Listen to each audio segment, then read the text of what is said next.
Morning, afternoon. Maybe we had a little bit of a time thing this morning, but or this afternoon again. Welcome. My name is Mike Stout.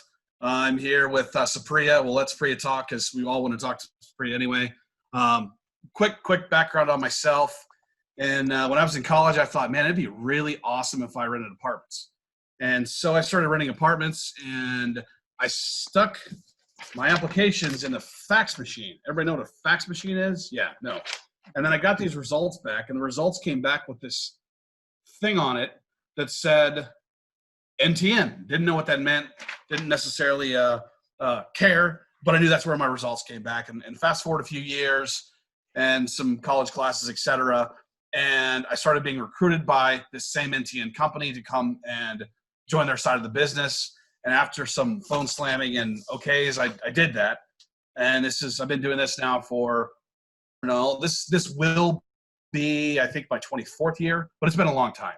So, but enough about me. Let's talk to Supriya and let's hear about Supriya. Supriya? So hi, everyone. I'm thankful to be on this call. Thank you, Mike. And of course, I'm new to the industry as well, just 4 or 5 years old. And I'm a engineer. That's my background, software engineer. And then I transitioned to real estate, multifamily. I joined through Lifestyles, and that's how I came into real estate. And now I own and operate apartment communities. And of course, screening is a big part. And that's how I got introduced to NTN and to Mike. So I own and manage 2 multifamily communities in Dallas. And I owe a lot to the education I've received from Lifestyle and AAGD, NAA, and of course now for screening, I always reach out to NTN and to Mike. And that's why my screening has been very good the last few years, so much so that I've had no evictions on my properties. I tend to stay 100% occupied, 0 delinquency, everybody pays on time. So screening, I would say, is the most important aspect. When you bring them in, that's when you need to do everything right. Because if you bring in the wrong type of person, then you're stuck with them for the next months, maybe a year, maybe longer, and maybe they don't pay, and you're stuck doing evictions. It costs a lot of money. And being a software engineer, I've learned that design and something that you do upfront is really important. Design part is the most important part of any project. It's not the implementation or the execution, it's the design. So screening, I would like to stress to everybody, it's really, really important and valuable. I don't consider myself an expert. The experts are people who've been a long time in the industry, and Mike, I reach out to him. I reach out to my mentors at Lifestyles and apartment associations. So I'll give it over to Mike now. And so just for everyone on this call is not necessarily familiar with Lifestyles. Lifestyles, I don't want to butcher this, but they're a fantastic mentoring group. And they've been able to teach clients of mine. I've been able to watch them go from buying a single family home to, I call them up and they're like, well, buy. We gave our stuff to a property management company, and they're doing that all for us. So it's pretty exciting. But thank you for sharing the link Lifestyles, and for others that aren't familiar, check it out. It's fantastic. It's an awesome group. So moving along, what we're here to talk about is we are going to take 3 or 4 or 5 questions that Supriya and I have gone over, or we know people who have asked us or asked Supriya the questions about, and we just thought we'll start with these questions, and I would like to continue to do this, on some kind of a basis, so we can get these questions answered. I don't know about anyone else, but I don't really remember waking up in the morning and going, "Oh, screening! This is awesome! I'm so excited about this." As some part of that process, and I've walked into, I can't tell you how many, whether it be a boardroom or just one-on-ones, and no one's excited at 8 or 9 or 7 or whatever time, any o'clock during the day, to talk about screening. But there's so much more to it that we want to talk about. So, and some of these questions are designed around the NTN platform, and I'm going to answer them as I can, but I also want to talk about other platforms that aren't necessarily NTN related, because I think that, you look at a criminal record, and a criminal record is a criminal record. no matter where you get it, you might have more detail than others depending on where you get it. But I want to talk about that. So the first question I've got on my list, and I think this will go with any platform, is my reports. Not that you and I have ever had this discussion before, Supriya, but my report says don't rent to them. But maybe, why is that? And do I have to say definitively, absolutely, I'm not going to accept this person, or I am going to accept this person? My response is a simple, easy one. The answer is no, but I'm going to flip it over to Supriya and, let you talk about that a little bit, and we'll circle back around. Okay, so I agree with Mike. The answer is not a definite or an absolute yes or no. So take a look at that. Once it says that's just a guideline, whether it's with NTN or any other screening company, and I'll tell you the reasons why. Maybe your rental criteria says that you don't accept anybody with collections from a previous landlord or a management company if they rented somewhere. But your criteria with the screening company, NTN, for instance, is that don't accept them if they have collections over 5,000. But they don't. This person they owe just $300 to a landlord. So NTN report will say accept them, but you need to go down and see what are their collections. If they have $500 in collection, is it from a previous management company? Do they owe money to a community? If so, do you really want them to come to your community and do the same thing to you? So even though NTN says accept, do not. It's again based on your rental criteria. And another one is criminal. There's things where NTN may say accept, and then you take a look at that to see, would you want to accept this person with this kind of whatever criminal they have. And for the deny cases, NTN might say deny them because their rent to income is not sufficient. So they don't have enough because maybe they're making $0 now, but their job has started. They don't have a paycheck. The job started last week. They've been working for a week. They only have an offer letter that started last week or the next day or something. Then you might want to accept, or with a guarantor. Maybe their income is not okay. Don't deny them. Take a look at that and say, maybe it's a guarantor. Maybe it's an additional risk fee or an additional deposit. So that's the answer to that question, Mike. See, smart. So something you mentioned, and we've talked about this, but let's talk about criminal records. And something I'm still seeing, and I'm still seeing it far too often, is this. In criteria, no felons accepted. I still see that today. Anyone on this call, don't do that. No felons accepted. No, bad idea. Why? Look up disparate impact. We don't have time to talk about that on this quick call today. Be happy to talk to you about it. It's an entire webinar in itself. But long story short, you can't do that any longer. Well, you can. You just shouldn't. And unless you want to meet HUD and meet HUD's attorneys more specifically, and you don't want to do that. Not a good call. So just think of that. And again, that might be a whole nother discussion, as well as what's a good criminal record versus a bad criminal record, or what's a good felony even versus a bad felony. And those are discussions that can be had.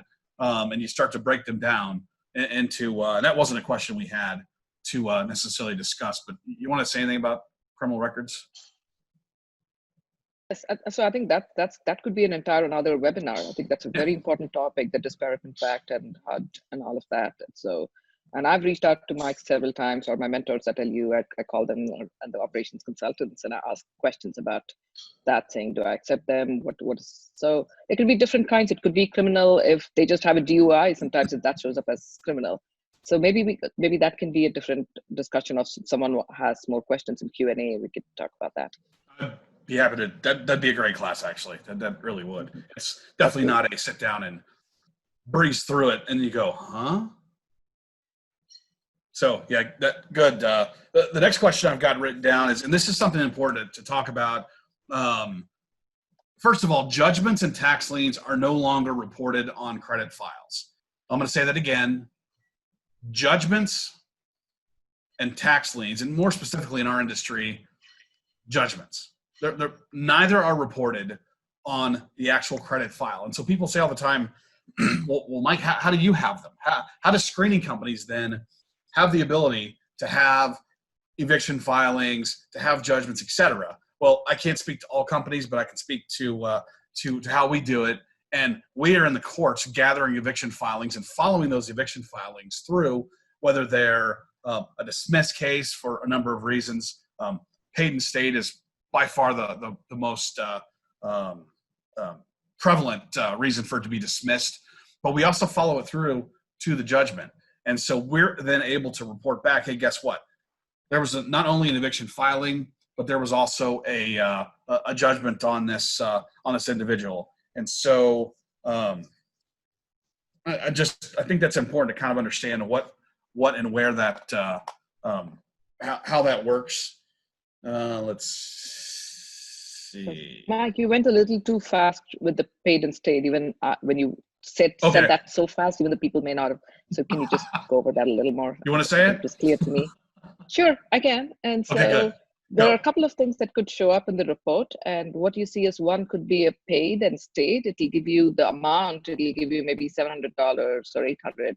So what that means is that an eviction was filed on this applicant, but they paid and they stayed back in the community. They paid their management company, and so they were not evicted.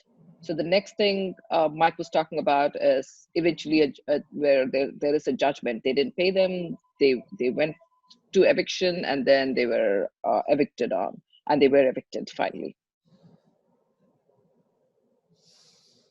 Yes. That's what I was trying to say. I think I maybe just said it way too fast. Yeah, you said it very fast, and even I was. I know no one else, even in the NTN group, that gets overly excited about talking about screening like I do. And I've been told there are cures and things, but they don't work. So I don't know why I'm passionate about screening, but I am. And that's just how I'm passionate about it too. I got an application last night, 11 p.m. I think, and 4 a.m. I was running the screening. Yes, or 5 a.m. So I'm passionate about screening too. Very so at 4 a.m. I'm submitting the screening because that's important. So a little aside, if anybody has ever heard me talking about cases where I've been sitting in front of my computer in the middle of the night and or on my phone, et cetera, and I'm responding back and forth and somebody is responding back to me, you know what, now it's 3 a.m., maybe it's 4 a.m. Guess who it is? That gal, it's Supriya. Now, it's happened before and with other members, but Supriya probably the most. How many times have we said, do you sleep? Well, I don't know. Do you sleep? Why are you responding to me? It's 3 o'clock in the morning. Why are you writing me an email?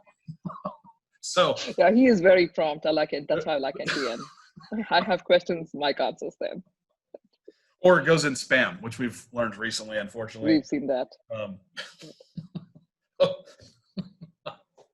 Okay. Do we want anything else that we can talk about in terms of the only other thing I can think, actually, I'll answer my own question with the eviction filing piece is just simply to understand that eviction filings are picked up from the courts, and eviction filings themselves don't include Social Security numbers. There are a few courts that I've run into in Texas, some in Arizona, some other Louisiana, some anyway, the areas that I deal with directly. And I've never seen, or I've seen the last three numbers in one county in southern Texas. We won't name it because maybe they'll take them off, but Social Security numbers just aren't a part of eviction filings. And so it's important to know or to remember that when your applicant, John Smith, comes through, if you don't have a process in place where your company is able to confirm that John Smith is in fact your John Smith, be very careful.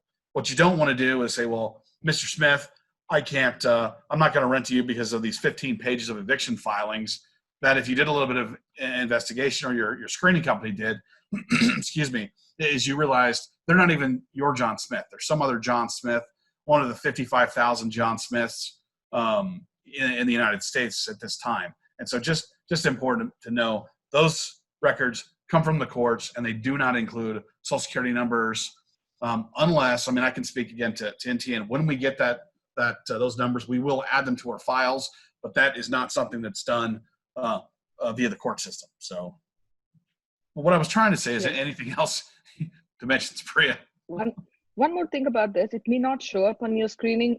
What I'd encourage everybody to do is also do rental verification. So if this person shows up in 2 different communities, it may not show up in the screening, but you may find out that they skipped and they owe money, and just that company chose not to, that property management company still hasn't sent them to collection. So it may not show up that they owe a previous management company. So that's another thing. Or they may be in the process of getting evicted and they're applying to you. So they've not paid this month's rent. So it's very important to do that rental verification, where I've had property managers tell me, you know what, this person hasn't paid July's rent and looks like they're applying to your community. So very important to do that. Or maybe it's during times like right now, Yes, where they're going, nah, I don't want to pay my rent this month or this year, depending on where in the country they are. There have been some areas, in fact, that have passed legislation that there is that money that you didn't pay when COVID started. By the way, you don't have to pay that money ever, so don't worry about it. You're Mr. Renter, Miss Renter, you don't have to pay that, and so there's never going to be an eviction filed there. But they didn't pay that landlord, that management company, and so that's something else to think about. I just thought of. that's correct. And I've had landlords tell me that on another thing, they'll say they haven't turned a notice. Their lease doesn't expire until November. Why are they leaving in July? Why are they applying? So just this goes hand in hand with the evictions and stayed and paid. Is don't not do rental verification, whether it's this community, and just go one back also. If they've stayed at one place for a year, maybe they owe money to the previous community, not this one. Just recently, I had somebody who owed utility fees of $254 to the previous community, not the current one. And they hadn't reported them to collections yet, but I found that in the rental verification, and I asked them to pay it. So that benefited the other community. They were very happy. Now they got their money. They got $254 because I told this applicant I wouldn't accept them until they had paid the previous community. Excellent.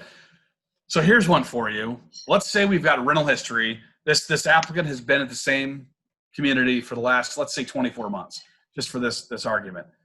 And since we're talking about paid and stayed, they've been filed on, as it turns out, for 11 of those 24 months. Now they've paid and stayed.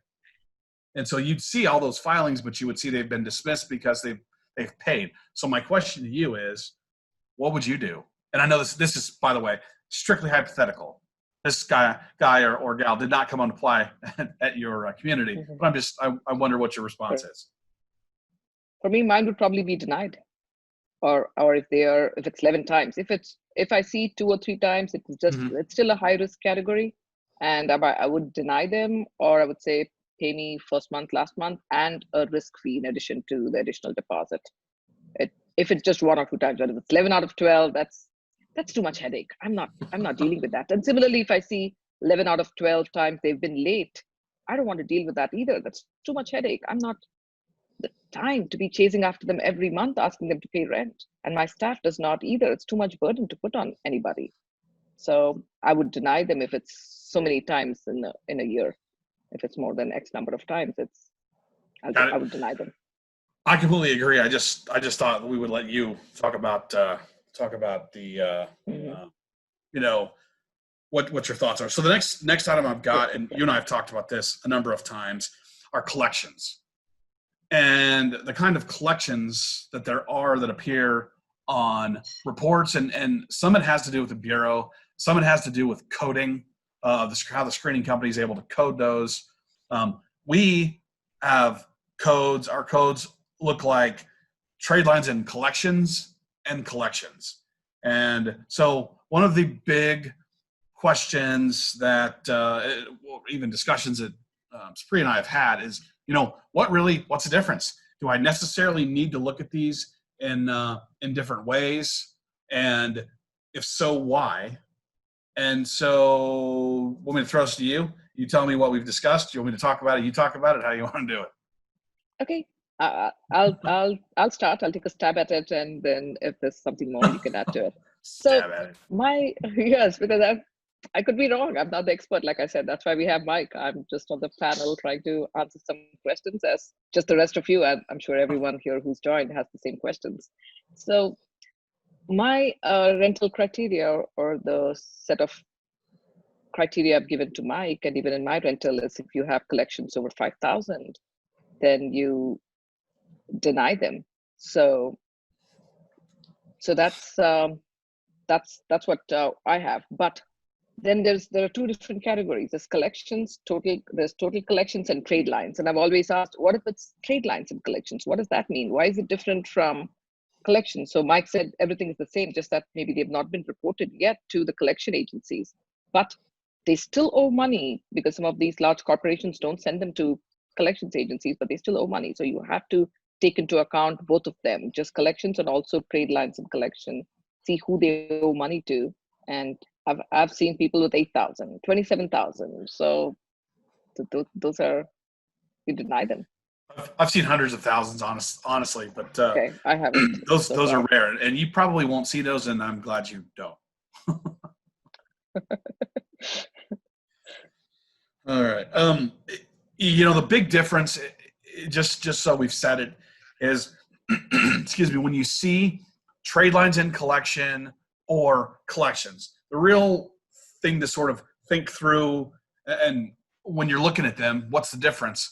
Trade lines in collection are typically larger corporations, as Supriya mentioned, but they've kept the accounts in house, and so they're collecting kind of on their own. And collections are strictly third-party collection agencies have been given this debt. In some cases, they buy it. In other cases, they just partner with a company, an apartment community, management company, et cetera, to take those debts and to attempt to collect them. They're both collections, and they really should be, in my opinion, viewed as such. But just so we get that out there, they're both collections, but that's the big distinction in them.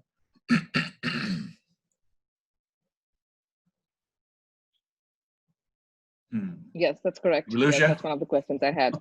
And definitely take a look at who they owe money to. If you see a property management company or an apartment community name, and even if it's $100, if that's part of your rental criteria that you do not lease to anybody who owes money, pay attention to those. Just because collection says it's only $100 or $200, pay attention to that, to who they owe money to. And by the way, I don't know if you said it was a collection. I don't think I got that part, but the applicant who owed $254 or whatever the number was. I mean, it wasn't a collection. Okay, you just got it through the verification? Through the rental verification, Got it. correct. Nice. But there are other cases where I've seen it in the collection saying they owe Yes. this to the collection agency. And even if they say it, I have the applicant pay it, I also verify it with the collection agency. I ask them to send me proof that I call them and I circle that loop. So I say, have they really paid you? So here's a little tip. If you see a collection from a management company or an apartment community, I have found over the years, collection agencies give the best rental verifications. And maybe we can go, hey, are you looking for any information on, I don't know, John Smith? And they're like, well, we are. And what can you tell me? Well, what can you tell me? And I've been able to get things as detailed as the size of a stain that was in an apartment, and how much it cost. I mean, they have all the files. And oftentimes, and especially these days, apartment communities are bought and sold. They still have those files because the acquisition depends on what happens. But anyway, the collection agency has the files that were sent to them, so they can tell you, give you that verification. How, they were late 7 times, or and here's the damage that was done. I didn't give the keys back. All these things they have the records of, if they're willing to spend a bit of time with you to get that information to you. It's kind of a trade-off. I guess there's probably some other words called trade-off, but we're not going to go there. Okay, the next anything else to throw out there regarding collections, Supriya? No, that's good for now, and then we can see in Q&A if people have more questions. That might be. This is good for now. Got it. So the next question that I have is the list of addresses. discrepancies in the address. Sometimes you're going to see that the social security number was used by someone else. And Supriya, I'm going to throw this one to you because this is your question, and I'm not entirely. I think I know what you're asking, but I want to be sure that we answer it the way you intended. So, go. Okay. So one thing I've seen with addresses is they say something on the application, but when you run the screening, I see other addresses show up as their current one. So which a lot of times I've found that they're trying to hide where they currently live or where they have lived in the past or something, just because they have a bad history there. And that is why I brought this up. If your screening company says, you told me this address, because when you send it to them, you say they live at whatever 123 Main Street, and then but it comes back saying, oh no, there's a discrepancy. That's not where they live. That was their previous address. Now they live somewhere else, and so definitely call them, find out. That's why I brought that up. And the social and the was social security number. This person says they were born in 1982, but when you pull the screening report, it says it says they were born in 1952 or 1979. It's many years before this person even was born. So see what's going on. Are they using their social security number or somebody else's? So that's one thing. And then you can reach out to your screening company, do a little more digging, and see if it's this person or they're using their father's. They may say, no, fathers, it's the same name, but how can two people with the same name cannot have the same social security number? So look a little carefully to see the birth date on their driver's license. Does it match what the screening came back? Maybe the screening says this person was born in 1959, and this person who applied was actually born in 1982. What's going on here? So Mike, add to that, please.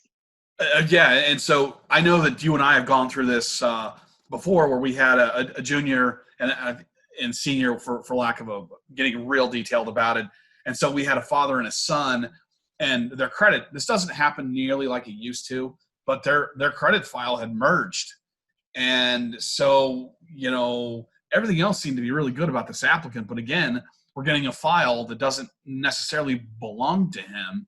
And, I don't know whether they were ever able to, get that all fixed with the Bureau, but we were able to help the gentleman prove that, he was in fact who he said he was. And I think that was the start of a wonderful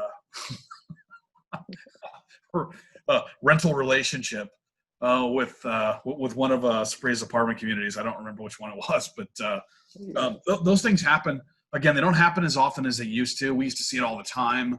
We used to the bureaus have things in place now, of course, because of identity theft and fraud, and they've had to put these things in place. And it used to be years ago we would talk in seminars, and you think, well, you can flip a couple numbers and change your name a little bit, and I won't get into details about how it was done, but it was really simple to do. You apply the first time, the second time, you just created a brand new identity. It doesn't work like that anymore. The bureaus have found a way to stop it, but it certainly still happens. And the addresses they forgot to tell you has always been a kind of a joke to when I'm doing classes and things. But an applicant knows where he lives, where she lives, where they live. They know. Mm-hmm. They also know at 2 or 3 o'clock in the morning.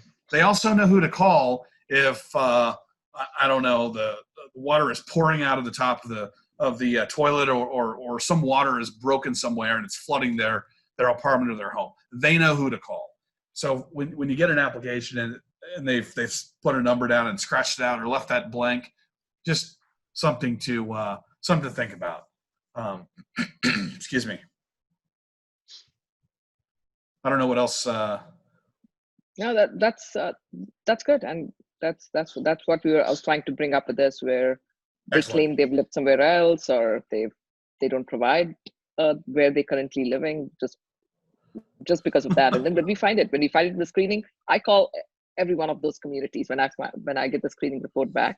So this is not an easy process. Don't just look at the top of the screening report, say accept or deny, and then move on. there have been many people guilty of doing that, and that's a recipe for disaster and failure. Go look at the list of places they've lived at, what the screening report says. If their application doesn't say it, call all of them. I do that. I call 3 or 4, 1, 2, 3, 4, and I get the reports from them. I get the rental verification. So I can't stress enough how important this is. It's and maybe you spend a little bit of extra time, but I can't speak to every owner out there, but I certainly can speak from my own personal experience and help, just talking with Supriya about things. A little bit of time saves probably thousands of dollars. In there's cases it's been tens of thousands of dollars that it's saved an owner by just going, I'll make this phone call, or I'll send this email, and just to spend that. We all want in this day and age, or at least I certainly do, is I want to be able to hit that easy, like that Staples commercial easy button, and you push the easy button and you're all done. We know who this applicant is, everything about this applicant. We know it. With my with those magic 8 balls, we shake them up and take a look, and it tells us everything we want to know. I don't have access to that stuff. If I did, it'd be awesome, but I don't have that, at least not yet. And so, a few extra steps here and there as you're screening saves thousands, if not tens of thousands of dollars at least. So, excuse me, moving along to our next question. And I don't think I said this, but to anyone watching, et cetera, if you have a question, chime in, and depending on time, we will we'll get to them as we can. I hope to start to do these a lot more frequently. So again, questions, give them to us. So anyhow, the next thing is bankruptcy, and bankruptcies. I think that we'll probably see maybe an uptick, and excuse me, in them coming up. This 2020 has been kind of a crazy year for a lot of us. And so I think the question largely is, I've got an applicant who's applied, and I run these reports and I see they've got a bankruptcy, and that bankruptcy is not dismissed, but it's open, it's active. And what do I do? And I'd run. Supriya, what would you do? Same. If it's open, not dismissed, I would run. They denied. Now, the question, of course, is, well, why would you run? And I don't know if anyone's had this happen to them. I hope it hasn't. I've not had it happen to me, but I know people it's happened to. And guess what? You've got that open bankruptcy, and all of a sudden, oh, Mr. Attorney, I can't pay my rent anymore. I want you to add Supriya or the bricks. Let's just say the bricks, because they'll pick on the bricks. I like the name. I don't want to pay them my rent, and so I need you to add the bricks to my list of creditors. And now you've got a problem with renter living in said property with bankruptcy protection, and now he's stuck in your property.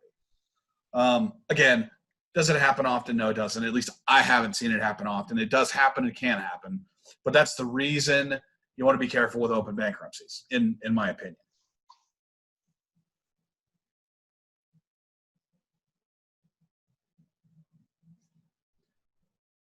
What about a dismissed one, Mike? What about a dismissed one? What would you do? And what's the... I mean, we could probably take this a step farther. So let's say we've got a dismissed case or dismissed bankruptcy. No one's perfect. We all make mistakes. If you can't see that, I'm raising my hand. Believe me, mistakes happen. Did you have some trouble and you went to file bankruptcy because you thought that was your only way out, and then you were able to kind of dig your way out and make some arrangements? You didn't have to file bankruptcy. That could be a dismissed case. Sometimes you'll see applicants who file. They're always dismissing. My personal opinion is at some point they're going to go, filed. I'm going to take this all the way through and let's discharge all this debt, and I'm going to start afresh, start anew. So, you just kind of have to look at what you're looking at bankruptcy wise. because again, a dismissed bankruptcy isn't necessarily a bad thing. I want to know why. I want to know what happened personally, because there's again, I don't necessarily think applicants are real honest. I'm not saying they're all liars, but I feel like my job is to prove that they're telling the truth or to prove they're being honest. So I'm looking at bankruptcies, especially with why. Tell me about what happened.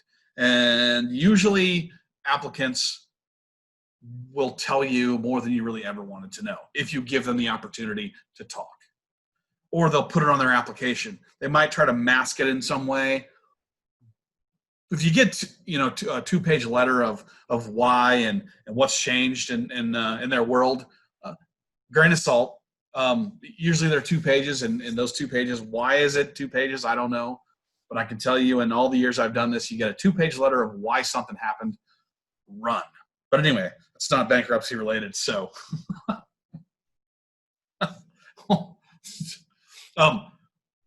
the other thing to mention is, and I'm no expert on bankruptcy filing, but I still believe you can file one kind of bankruptcy.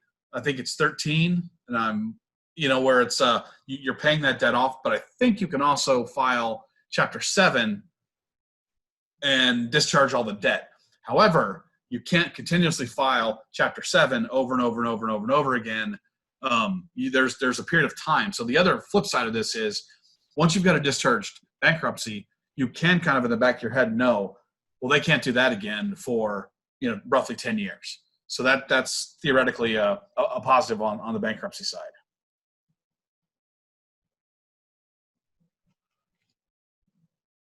Okay. All right. Thank you, Mike. That was good. All right. The last question that I've got, and this is largely going to be related to Indian clients, is the ability to customize your criteria. And my assumption is lots of platforms have or offer in some way, the ability to customize your criteria. Years and years and years and years ago, when I was involved in property management, I would sit there behind my desk, and I would have screening company A come in and tell me all about how here was the criteria that I would use and why. Now, what I heard, I don't think they were saying that, but what I heard was, hey, Mike, you're an idiot. You don't know how to do this. And that might be true, but I was always like, I don't know who you are, Mr. Screening guy coming in to talk to me, but bye-bye, because I don't think anyone's ever going to tell me what my criteria should be. And so I stress that because I want you to always be able to customize your criteria in a way that fits your community or fits your individual or single family properties, depending on what you're renting. So it fits your needs. There's lots of customizable fields, et cetera. The group that we mentioned, Lifestyles Unlimited, which is, again, fantastic.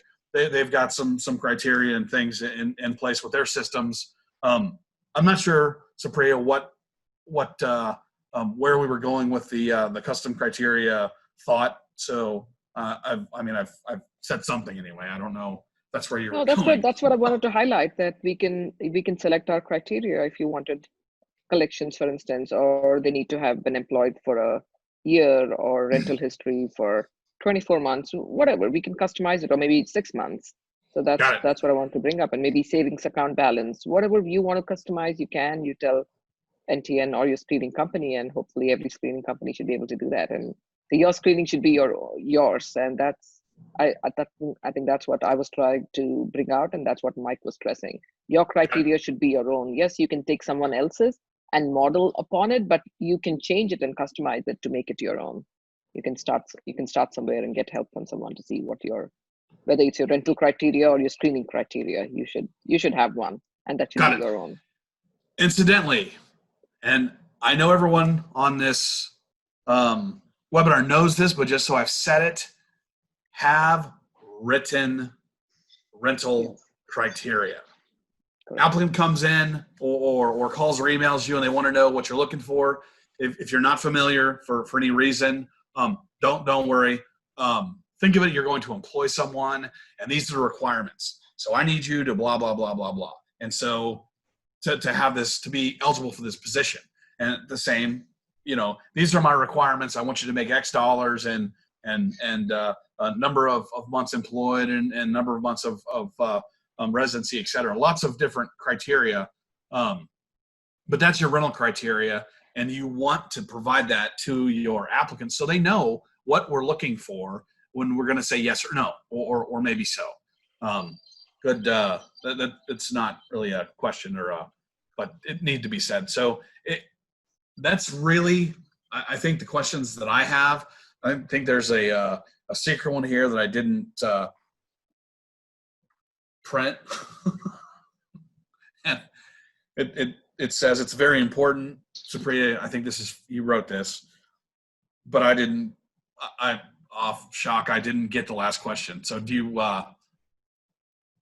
What is it? If you recall, if not, next time. I think that was it. Maybe. Okay. Maybe that was it. Perfect.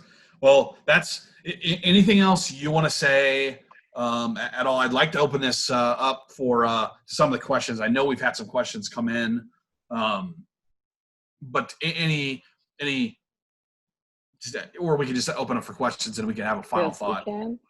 Yes, just to summarize what I'd just like to say, just stress that definitely have your rental criteria, your screening criteria, and also don't just think of an absolute yes or no when the screening company get something back. Spend some time, do some homework, read it carefully, look at the security, the date of birth, see if it matches. And those are things that are very important to the rental screening. So that's what this was about, and then we could go deeper into different topics and the Q&A. Let's open it up to Q&A, Mike. Awesome. Great, Mike, we do have a couple questions that came in. So the first one is, do you integrate with Appfolio? The answer to there is Appfolio will not allow a direct integration, but we can absolutely, what I term pseudo integrate. If you ask that question, be happy to talk to you about it. Feel free to get best way to get in contact with me is probably to shoot me an email. Email sales, SALES, sales at ntnonline.com. Thanks, Mike. The next question is, what about credit privacy numbers? So maybe first explain what CPNs are. And then the question says, we don't accept them, and some applicants get upset about it. Should we accept CPNs or continue telling applicants that the CPN is a scam? That's a question. So first of all, CPN, otherwise known as synthetic ID, the CPN piece is credit privacy number. And without getting really in depth, I will be doing a webinar about that in the coming probably weeks. I was just asked to do one, and we have one in the works already. Without really getting into it, you can't detect a CPN. It's not something you can just look at and go, well, that's a fake number. And so there are systems and pieces in place to help you to be able to identify those numbers. But what happens, and Supriya, maybe I should throw this to you because you've actually had, as I recall, one or two or whatever. I don't know how many it was. I know you've told me. But you have seen these numbers come up, and maybe I should just be quiet and let you talk to it or speak to it because you've seen them live and happen. Because yes, I've seen them, and I've always reached out to Mike, so I will throw it back to Mike because you're more of an expert. I just reach out to NTN, which is the honest truth. I've seen it, and I get confused, and I call him. So what you'll see in a screening report, typically when you see the CPNs, is you'll see a big long line of inquiries, first of all. Mm-hmm. And the other thing you're going to see is a lot of trade lines. Trade lines are accounts. Think of any kind of account, whether it be a credit card or a bank note of some sort, things like that. Without getting too detailed into it, because this is, trust me, this is another really long seminar. But you'll see that they are listed as authorized users. And so what these companies that help you to farm CPNs do is they'll reach out to folks that they find that have spectacular credit scores or spectacular credit, but again, scores, and they'll reach out to them and say, hey, listen, would you be willing to allow us to use your, have Bob added to your account as an authorized user, and we'll pay you some money on a monthly basis. And then on the flip side of that, because again, these folks with great credit are paying their bills all the time. They're not giving these folks access to the file, to the account. They're giving them access to that, so it's on their file. And on the flip side, they've got these folks that are creating these new numbers, and they are then paying the company to be listed as an authorized user. And so what they do, what you'll see a big long line of authorized users. And again, as they start, you'll see one or two. Actually, you'll see one at first, and then you'll see a few more. But that will help them to build a credit score. And once there's a credit score, they can then go out and apply for credit and frankly get it. So that's what you'll see. And there's so many details here, and we will go through samples on the CPN webinar we do. I saw my first, it's been about a little over a year probably ago, where I had a client call and go, Mike, what's going on here? And it was astounding. I was like, wow, this is everything I've read about and been studying. And it's kind of scary. The key thing that I think I heard asked, the key thing to mention, they're illegal. There's bits and pieces are legitimate, if you will, and bits and pieces are fake. Put them together, they're still fake. So the CPNs aren't good things. And I say scary because I can't think of a better word, but be concerned. So I'll be quiet now. Thanks, Mike. Yeah, that's a fair enough summarization. If you see CPNs, be scared. Call your screening company or call someone who's more of an expert. And that's, in summary, that's what I do with CPNs too. Awesome. Our next question is, I had an applicant several years ago who was a middle-aged woman. Her credit file was completely blank. I denied her for insufficient history. Was she using a fake Social Security number? Could be. So that's a really good question. And by the way, whoever wrote that question, nice.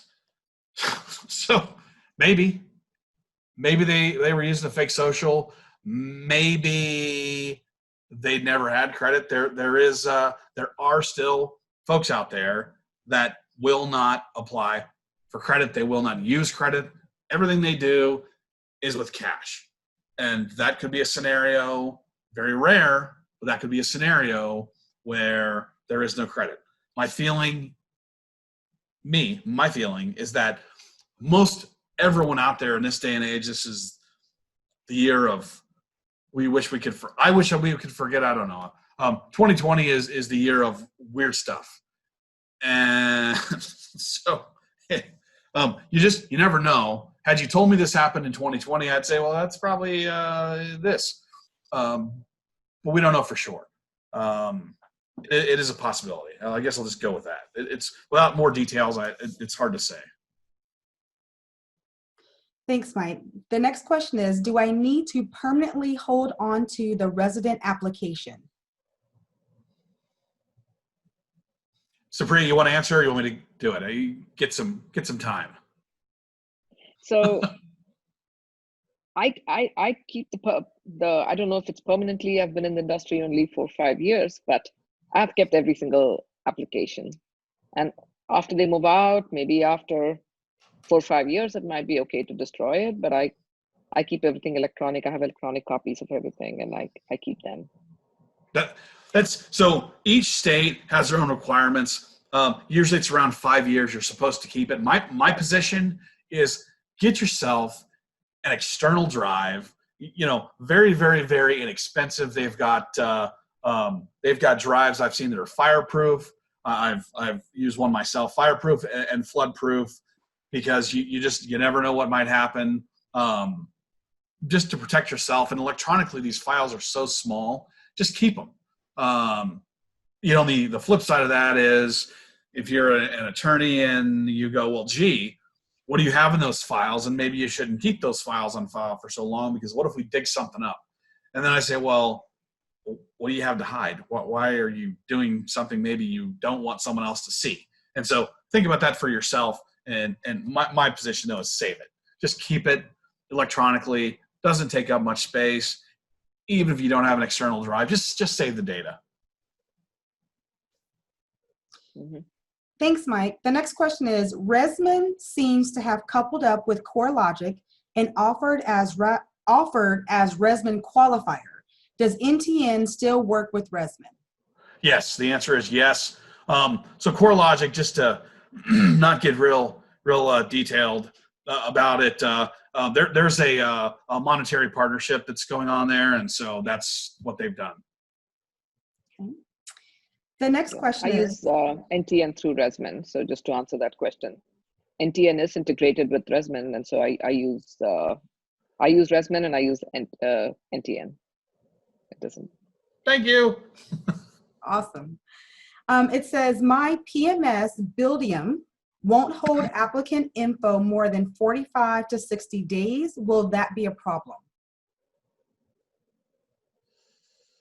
What kind? Well, this would be a question I have back. Is you're saying they won't hold the information? Is this as applicants, or when you move from the applicant process into the, now they've either moved in or maybe you've denied them? The question becomes, where are we at? Does it just purge the data, or does it not purge the data? I guess that would be my question. Because if it purges, that's a problem. If it moves from, let's say you've denied it, goes somewhere else and lives, or if you're accepted, it moves them, transitions them into now they're a resident, then is the data there? And if so, there's not necessarily a problem. But I would be happy to talk to you, whoever you are. Great question. Thanks, Mike. The next question is, I have called a previous landlord for reference on their report that denied to complete a rental verification because they are in a lawsuit with a prospective tenant. After meeting the prospective tenant, they were aggressive and demanding. We are concerned about the tenant's behavior and being the next lawsuit. Nothing else on their background check indicates a problem. Can we use this as a denial? Supriya, you want to start? Yes, if they've had bad rental history, I deny them, and it's a case by case basis. So it depends on how bad, what the previous landlord's saying. If someone else will not lease to them, why should I? If the rental comes back saying I refuse to answer this question, or they say I would not rent to them, because one of the questions on my rental verification form is would you lease to them again? And if the previous landlord or the community comes back and says I won't, then I won't either. Absolutely. That's I mean, you can theoretically, depending on the lawsuit, you should be able to contact your screening company and or if you have a representative at the screening company, et cetera, and just have a chat about it, what's going on with them. Oftentimes lawsuits are public record, and I mean, you can even dig around and see what you can find on your own. So I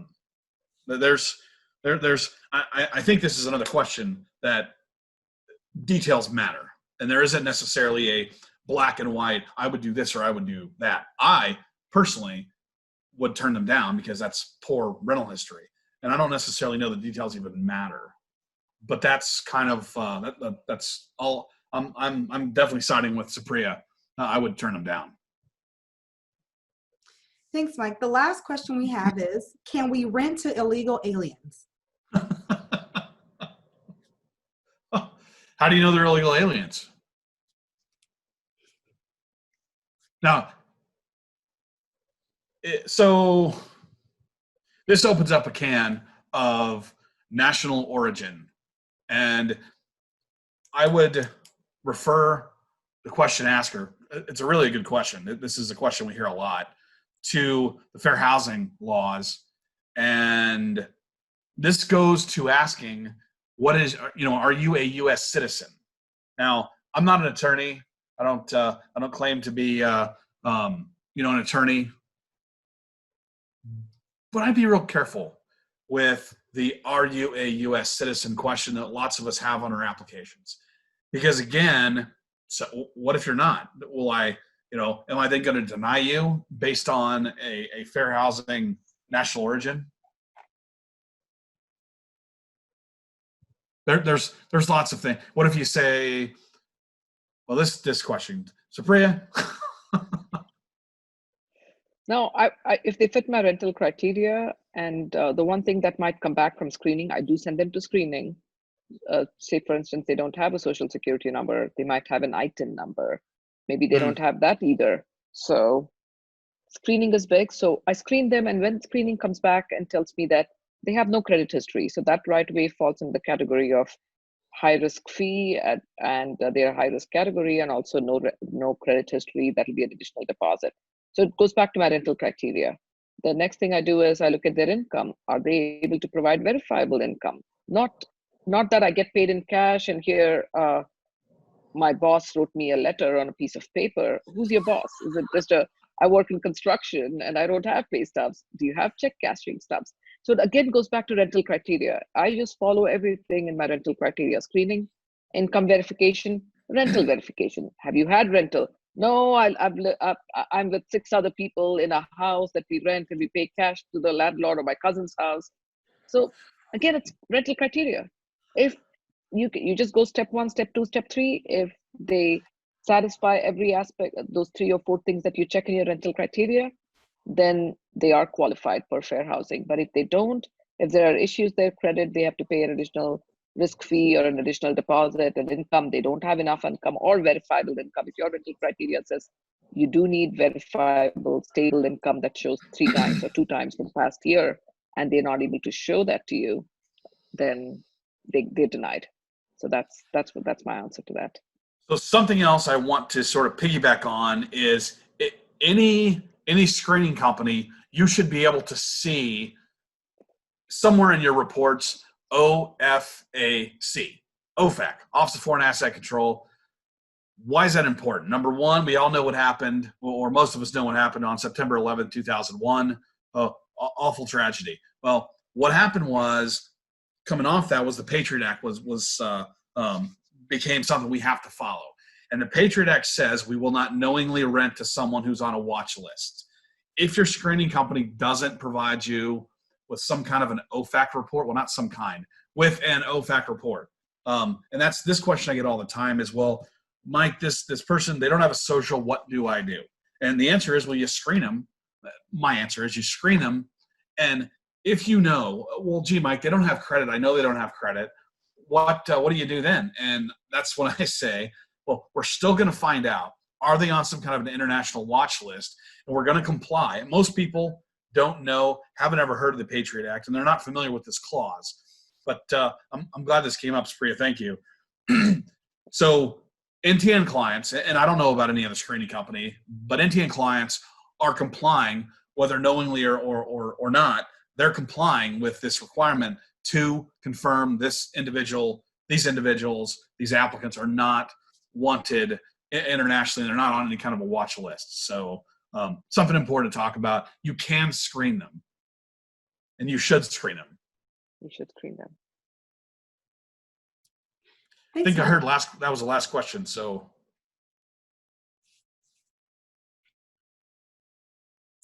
Right, we have 3 more minutes. I think we're doing really well on time. Any other last questions? Yeah, we or did any last have one words from more. Yep, we've got one more that came in. It says, is it easy for you to help me establish if the CoreLogic service scope I currently have is comparable to what is available from NTN? I have the perception I am being overcharged for what I'm getting from CoreLogic. Okay, so I don't have any idea what you're getting from CoreLogic. I don't know what you're being charged. I'd be happy to talk to you about the what you're getting. If you want to talk about charges, etc., would be happy to talk to you about that. I will tell anyone this, and I've said this for 20 whatever years it's been. I will put NTN data up against any other screening company's data out there any day of the week and all day on Sundays or whatever that funny thing is. all day long because I know we don't buy data, and I also know we do what we call NTN review, and that's to confirm that the information is in fact your client, or excuse me, your applicant, and number two, it's reportable in the state they're applying from. Awesome, Mike. Do you want to let everyone know where they can reach you again? Sure. Also, everyone, before I forget to thank you for attending. Thank you for attending or watching us on Facebook Live. This is the first of hopefully many more of these we will do. Best way to find me directly: sales, SALES. Again, sales, SALES at ntnonline.com. Again, ntnonline.com. So thank you. And Supriya, very much thank you. And anything else you want to say, I'd be honored if you'd say it. No, thank you, Mike, and thanks everyone for joining. And I hope this was a useful and informative session for all of you. I hope so too. Absolutely. Thanks to everyone. See you next time. Thank you.